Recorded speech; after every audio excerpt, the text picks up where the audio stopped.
I think at least once a day, my mind is just kind of like blown, just even acknowledging that anything exists at all. That's Like the fact it. that anything exists at all is just like, what? Yeah, you like What? like it's the universe as us looking back at the universe, being like, "Whoa, what? Like Yeah. we did Whoa. this?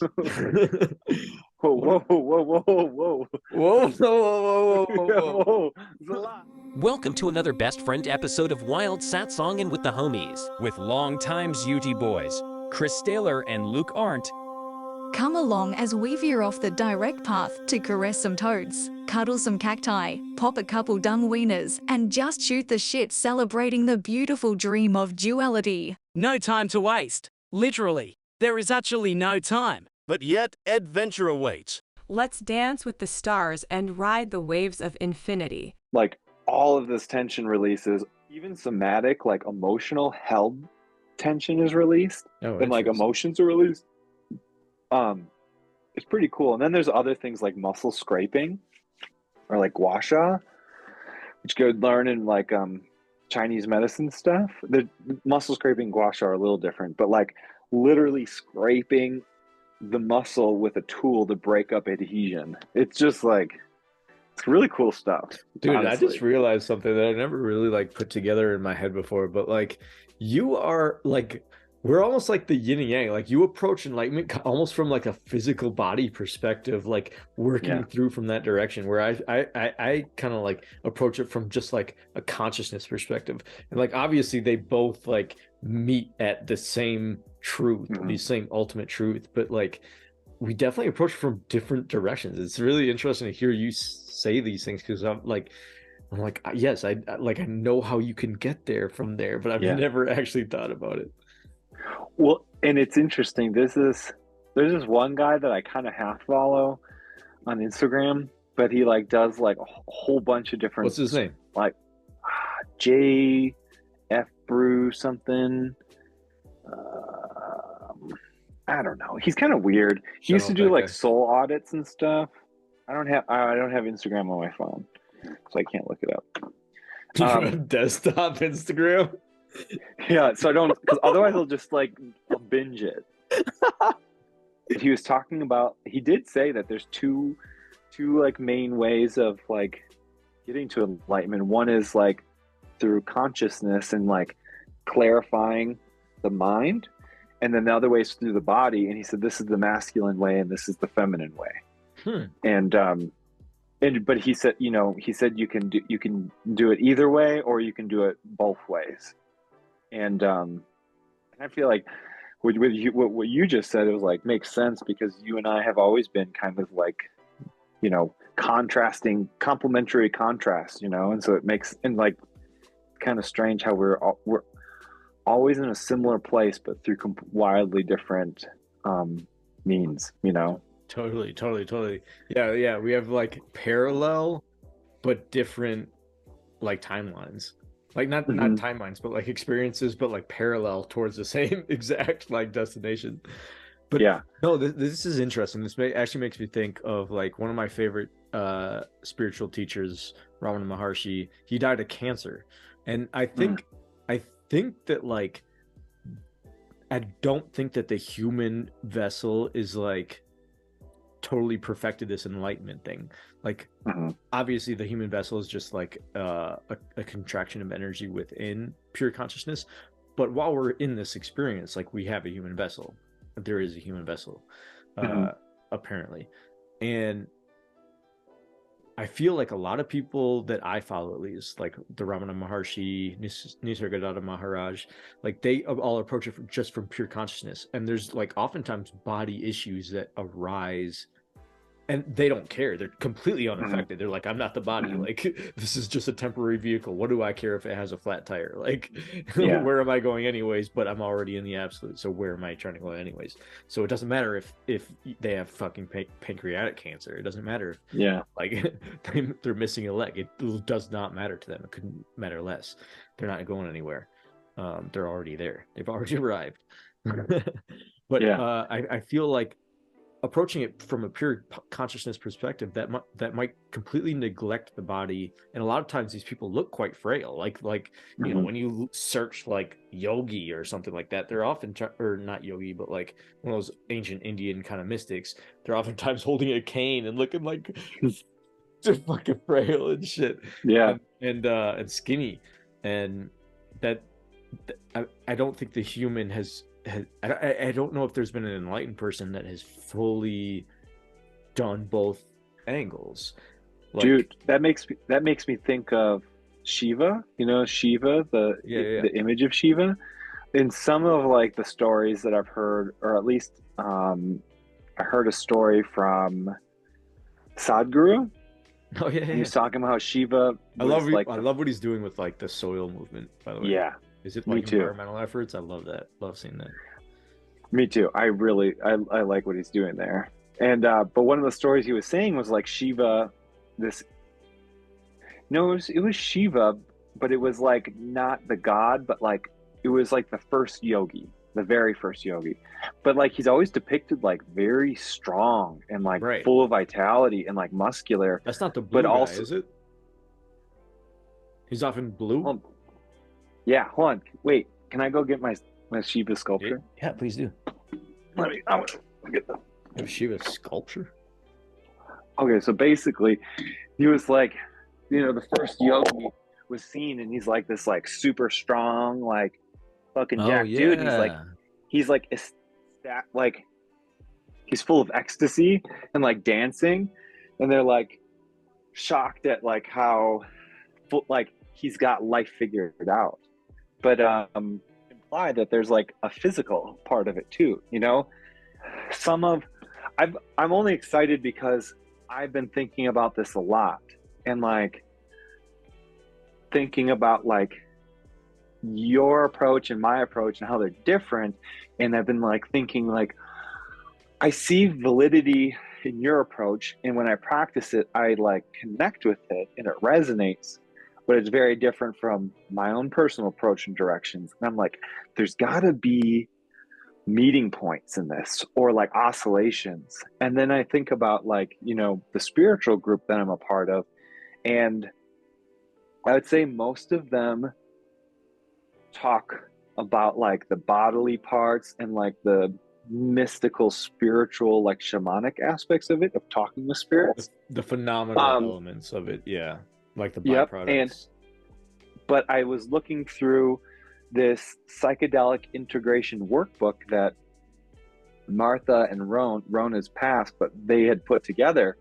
And the spiritual practice, so like this book is dense, like really dense, like hitting all aspects. Huh? How many pages? I don't know. Let me grab it. Where do you keep going? Because I gotta see this cave that you keep retreating to and bringing back like some goodies.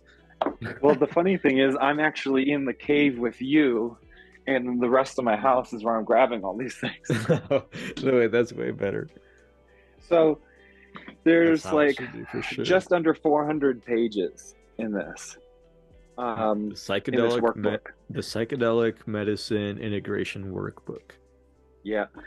And what's really cool is like, so, and this is where I swear I'll get to the point, but so this like covers like how to use the workbook, preparing for a plant medicine ceremony, or preparing to work with plant medicines, what to do during the ceremony, like how to, you know, what to expect or do during the ceremony, the integration and aftercare, emotional healing, and then there's mind practices, body practices, spiritual practices, and challenges.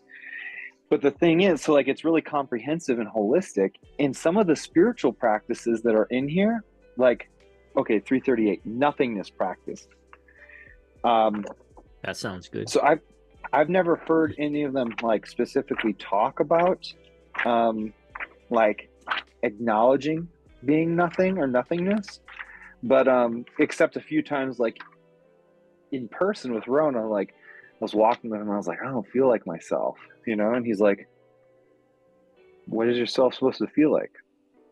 Right. What, you know, and like basically saying like dropping little things like, how do you expect yourself to be, you know? But like, here's some experiments, like, can you abstain from assigning meaning to this next thought? If so, does that mean you could abstain from assigning meaning to anything? Can you avoid putting labels on anything or on perception itself? What does that open up in your experience? What if all titles and labels were discarded? What might then happen in your experience? Right. And then there's like a whole bunch of these, like, That's a great experiment pondering these statements. You have a self, but you are not a self. You perceive yourself, but you also perceive no self. What you call I is real, but what you call I is temporary. Me is what you call yourself, but me is what the universe calls itself. You remember yourself, but you also forget yourself at the same time. Yeah, it's all 100% true. Well, and it's just like, the point I'm getting to is, like, I've been thinking a lot lately of like doing all of it, you know, like moving from relative to absolute. Just like, the only way I can put it into like a metaphor that I understand for myself is like, all right, when Duke is like really fixated on a walk on the leash, and he's like pulling and like not paying attention, if I just start walking in different random directions, eventually he starts paying attention to me and where I want to take him. Yeah. You know, because I'm changing direction all the time. The old Caesar Milan. Yeah. But then I'm thinking too, like, tuning into all the different aspects, only get to know the whole better. I think, like what you're saying, like when you were reading that, like that nothingness that it's speaking about, it's approaching it from a plant medicine. What was the book called again? The Psychedelic Medicine Integration Workbook. Right. Interesting. So like, it's interesting that like some very, like, I always knew that psychedelics were like good pointers. Like, they could definitely give you glimpses into the enlightened state, but like, that's awesome that like a psychedelic workbook really actually gets you doing the work. Because that's the thing that's missing from like so much psychedelic work, is like people go in there for an experience, or people go in there for like some sort of like, they want to become a shaman, or they want to become initiated into something. They want to become like a grander self, like a more interesting person, or like, you know, like very few, like a lot of them go in there to heal trauma too, which is also very great and respectable, but so few just go in there with nothing and willing to experience nothing, and like whatever happens. Very few go into the void of any kind of, you know, anticipation. And so for that workbook to introduce that from that side, like that's a very normal thing to point from the consciousness heavy, or from the consciousness approach, but to make that kind of pointer from the more physicalist side of things rather than just the pure consciousness side of things, to say that kind of thing is like that, like you already see the overlap between the two approaches. Like there is overlap between the two approaches for sure. There's just so few people that you can point at, I don't know of any, that have perfectly melded the consciousness approach to enlightenment and the physical approach to enlightenment, and be like they're like a strong nobody. Well, you know, and it's so like coming out of those experiences, for me, the biggest thing I realized was like, wow, real, authentic, true beings are ordinary people. But then like extraordinary things happen when you are a true, authentic, ordinary human. Yes. And I think the way I relate to this too, and the people, what would you say? Just out sprouting of your nature. Yes. And I think being in the present moment without any labels or assigning meaning to anything. And then there's other times where like last week when we were talking about when I had those flickers of having no self, Right. and thoughts were still arising, and it was Mhm. totally okay, because the more I can get myself out of the way and let whatever is arising internally and externally, whether the internal arising is like thoughts or images or spirits or whatever, and as much as I can get out of the way and let whatever's in light and outer scape arise, the more accurately I can see things as they are. Yes. And then accordingly, internally and externally, so it's all coherent. And then you're You know actually what I mean? experiencing reality. Yeah. Actually experiencing reality. Yes. Because you're completely transparent. And so like the thoughts are experienced just as much as any physical sensation is experienced.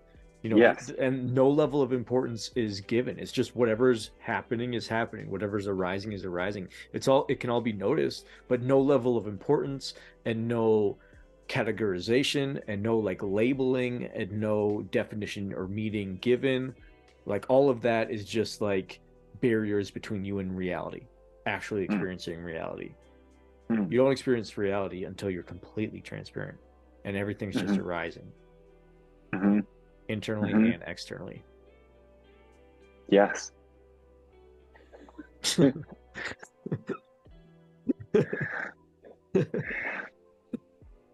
Dude, but we're good at that. That's what we do without talking about it. That's what we do in all our adventures. Like whenever we go hiking, we don't really even talk a whole lot. We just kind of like go and just like, and we don't know where we're going necessarily even. Like we just kind of go, and then like there'll be random little just keyholes into perfect nature of just like a perfect meshing and meeting of nature, of just like the external nature and the internal nature is just one nature, and we just sit in that and we won't even say anything.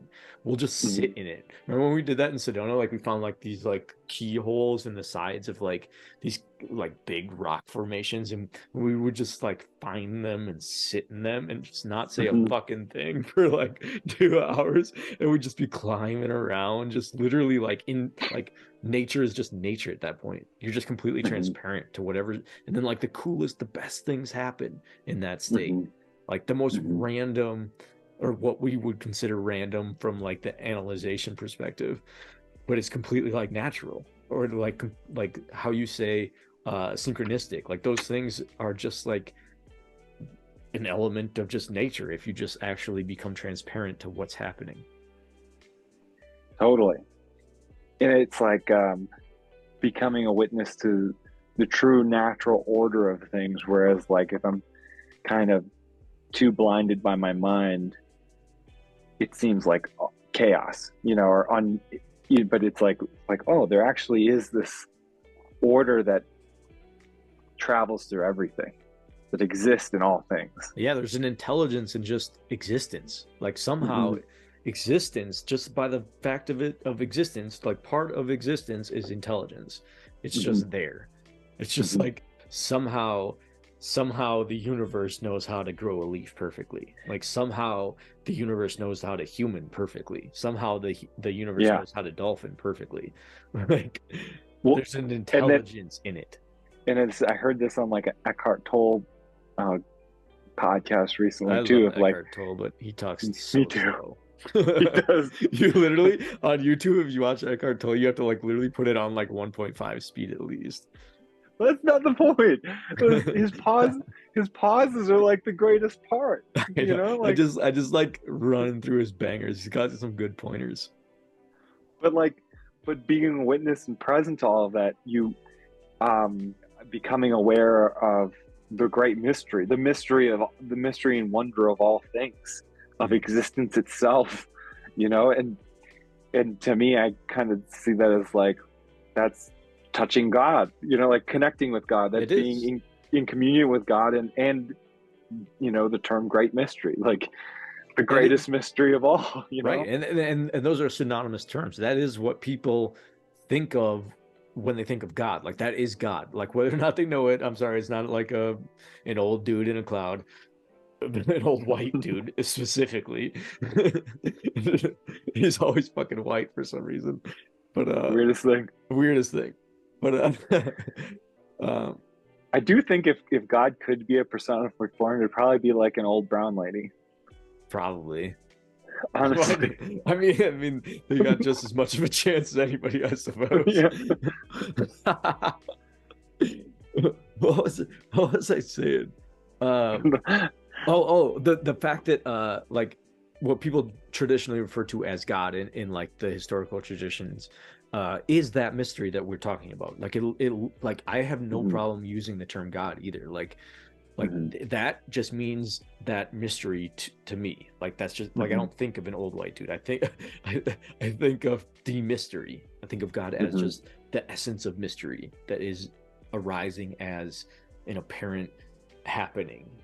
Like like this is wild. The fact that existence projects itself into like experiential form is wild and could way more easily not be the case. And that's the part. Dude.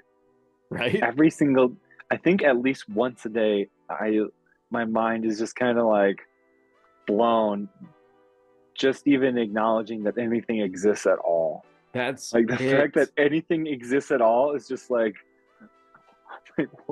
what? Yeah, you like what? Like it's the universe as us looking back at the universe, being like, whoa, what? Like we did this? Whoa, whoa, whoa, whoa, whoa, whoa. Whoa, whoa, whoa, whoa, whoa, whoa. It's a lot. Hold on. We fucking exploded out a little too far now from the center.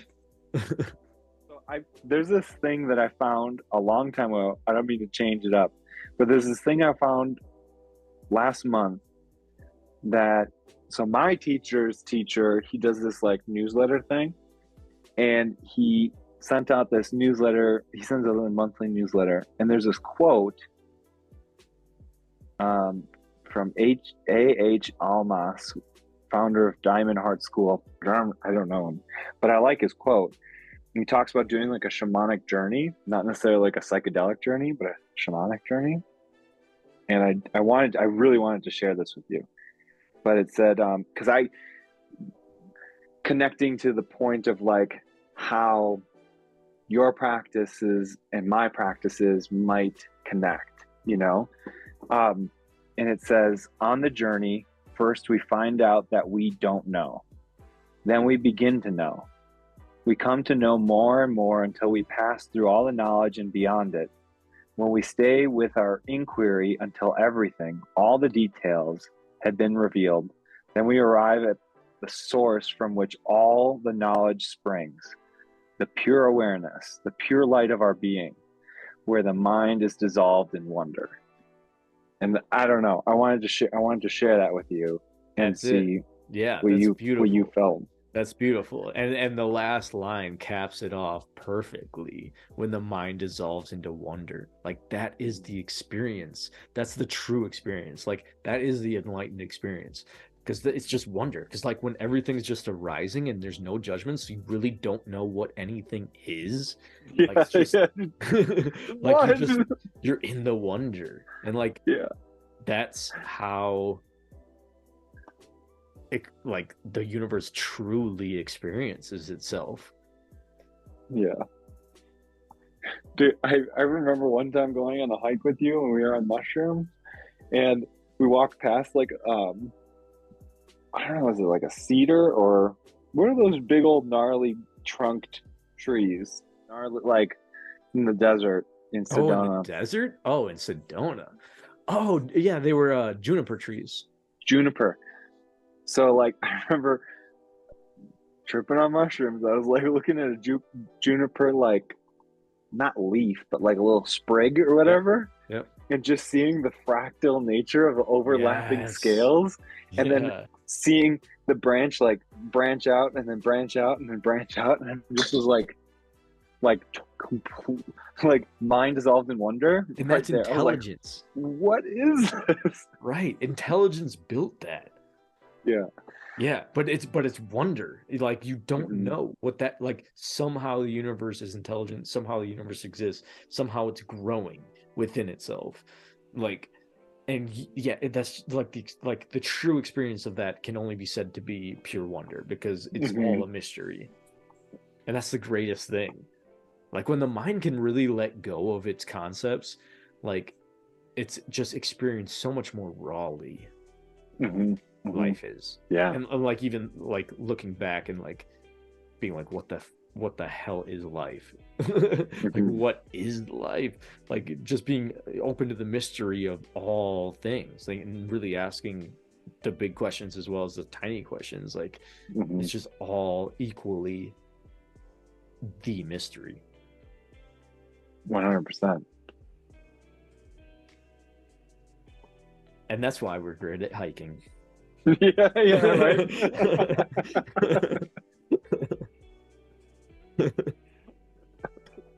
Oh, shit. That's what hiking's really about. That's what it's always been about, but now we're actually finding words to like to be like that's what that is. Even though we both know words don't explain it, we at least know what we're pointing at.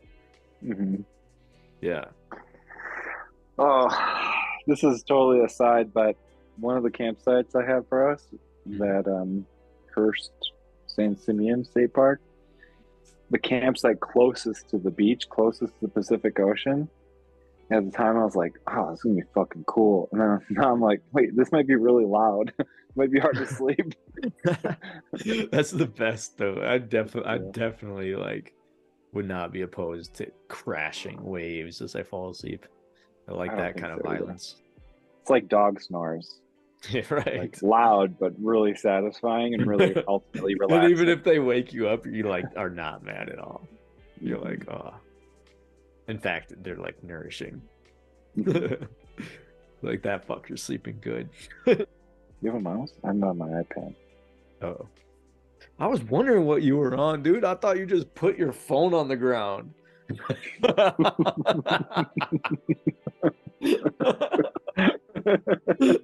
Just fucking like looking up at you, like looking at you, your nostrils.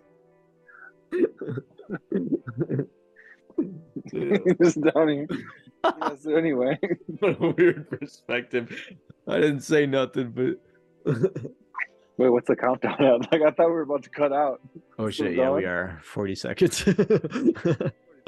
All right, hold on. Let me just end it now, and then I'm actually gonna go pee, and then I'll call you back. Sounds good. Is that good, or do you want to end it? Yeah.